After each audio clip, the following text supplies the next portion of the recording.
వందనాలండి. ఈరోజు జూన్ 4న ఆసా యొక్క పరిపాలనలో రెండవ దశ చూద్దాం. రెండవ దినవృత్తాంతంలో 15:19లో ఆసా ఏలుబడి యందు 35 సంవత్సరాల వరకు యుద్ధములు జరగలేదు. 15వ అధ్యాయం అంతా చదవండి. ఈ అధ్యాయంలో ఆసా పాలనలోని 25 సంవత్సరాల కాలం కనపడుతుంది.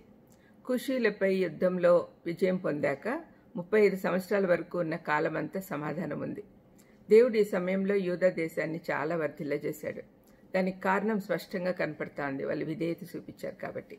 యాకోబు 1:22-24 వరకు రాయబడిన వాక్య భాగము మనం చూద్దాం.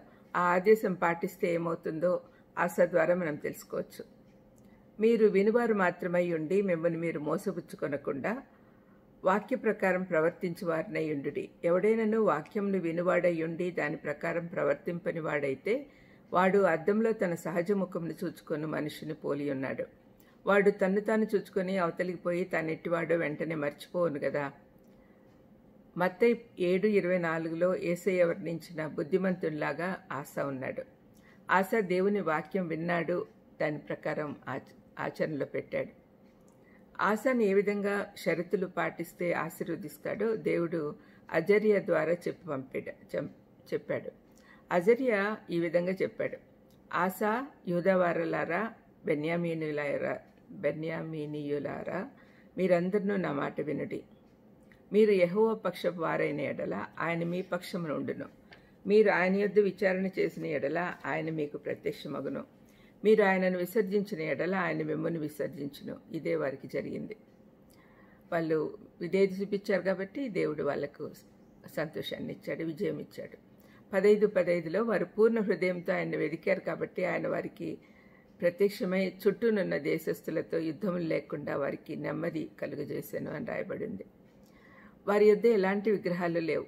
ఆ విధంగా ఉంటే వారి విధేయత నిజమైనది కాకుండా ఉండేది. యేసుప్రభు ఈ విధంగా ఇచ్చిన హెచ్చరిక ఎప్పుడూ మర్చిపోకూడదు.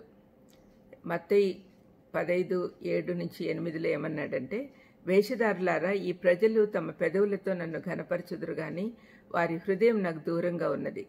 మనుషులు కల్పించిన పద్ధతులు దైవోపదేశములని బోధించుచూ వారిని వ్యర్థంగా ఆరాధించుతున్నారు. విగ్రహారాధన ఆశ సంపూర్ణంగా తొలగించాడు. వ్యక్తిగతంగా కూడా తొలగించాడు. ముందుగా తన ఇంట్లో ఉన్న విగ్రహాలను తొలగించాడు అని 16వ వచనంలో కనపడుతుంది. యూదా దేశంలోని అన్ని విగ్రహాలను నాశనం చేసి తన తల్లి పూజిస్తున్న విగ్రహాలను తొలగించకపోతే ప్రజలు ఏమనుకొని ఉండేవారే కదా. ఆశ ద్వంద్వ నీతి కలవాడు కాదు. ఒక్కసారి ఆపేసి మనల్ని మనం పరీక్షించుకుందాం. మనం ఎలాగున్నాం? ఆశలాగున్నామా లేకపోతే వేరే వాళ్ళలాగా ఉన్నామా? దేవుని వాక్యం పట్ల విధేయత కలిగి ఉండడం అంటే ఎప్పుడు సంతోషంగా నవ్వుతూ తుల్లుతూ ఉండకపోవుట అనుకోవద్దండి. యూదా ప్రజలు ఆ విధంగా లేరు. దేవునికి ఇష్టలుగా ఉంటామని వారు ప్రమాణం చేసినప్పుడు వారందరినూ సంతోషించరి అని వ్రాయబడింది. మేళతాళాలతో బూరలతో ప్రమాణం చేశారు అని చెప్పబడి ఉంది. యేసయ్య యోహాను 15:10-11 వరకు ఆ వాక్య భాగంలో తన శిష్యులతో మాట్లాడుతూ, నా ఆజ్ఞలు గైకొనిన ఎడల నా ప్రేమ యందు నిలిచి ఉందరు. మీ యందు నా సంతోషం ఉండవలననియు మీ సంతోషం పరిపూర్ణం కావాలనని నేను కోరుకుంటున్నాను అన్నాడు. ప్రార్థన చేసుకుందాం. దయమైన స్తోత్రం ప్రభా. ఆశ అతని ప్రజల్ని ఎలాగా సంతోషంగా మీ ఆజ్ఞలు పాటించడానికి నడిపించాడు. ఆ విధంగానే మేము కూడా పాటిస్తూ మా చుట్టూ ఉన్న వాళ్ళని కూడా నడిపించడానికి సహాయం చేయమని, సంతోషంగా మీ ఆజ్ఞలకు విధేయత చూపించడానికి నేర్పించమని యేసుక్రీస్తు నామమున వేడుకొంచున్నాను తండ్రి. ఆమేన్. God bless you.